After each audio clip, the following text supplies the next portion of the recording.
আবার কাবা ভাঙতে এলে পাঠাওয়া বাবিল, দাও খোদা দাও আমায় আবার উমার দরাজ দিল। সুবহানাল্লাহ বলেন। পৃথিবীর সবচেয়ে ছোট পাখি, সব পাখিগুলো সামনের দিকে উড়ে, এই পাখি সামনে উড়ে, এট দ্য সেম টাইম পেছনে উড়ে। যারা আল্লাহরে খুঁজে পায় না তাদেরকে বলবেন পাখির দিকে তাকাও।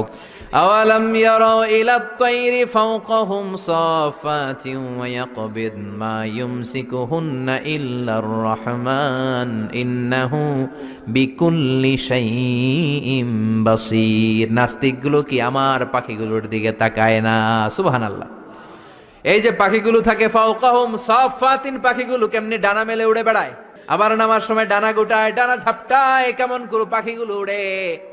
শূন্যের মধ্যে পাখিগুলো কেমন করে উড়ন্ত থাকে, এই পাখিগুলোরে শূন্যে ধরে রাখলো কে? কেউ ওদেরকে শিখায় নাই, শিখিয়েছে আল্লাহ।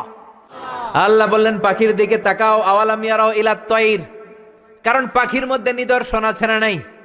পাখি নিয়ে গবেষণা করলে পাখির রব আল্লাহরে খুঁজে পাওয়া যাবে। এজন্য কোরআনের অনেক জায়গায় আল্লাহ পাখির কথা বললেন, ওয়া আরসালা আলাইহিম তায়রান আবাবিল। আবাবিল পাখি দিয়ে আল্লাহ আব্রাহারে শেষ করলেন। এরপর সাইয়েদনা সুলাইমান আলাইহিস সালামের একটা পাখি ছিল, নাম কি? হুদহুদ। ওইটার জুমিং পাওয়ার এত বেশি ছিল পাখিটার চোখে, সাইয়েদনা সুলাইমানের সিংহাসনও চড়তো, পাখিটাও চড়তো। আর কত নিচে সুমিষ্ট পানি আছে, এত উপর থেকে ওটা দেখে দেখে বলে দিতে পারতো। Be a part of our vision. Do listen and share the khair.